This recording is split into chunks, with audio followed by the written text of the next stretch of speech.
Inside these machines, plastic pellets are heated and melted. Rotating screws push the molten plastic forward, preparing it for molding.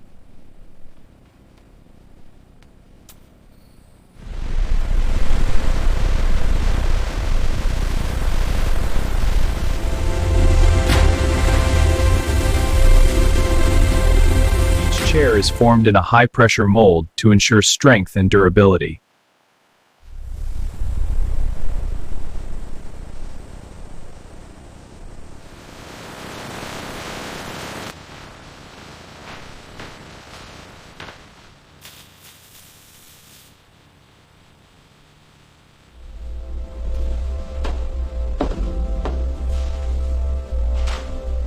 Every chair is carefully inspected before leaving the factory.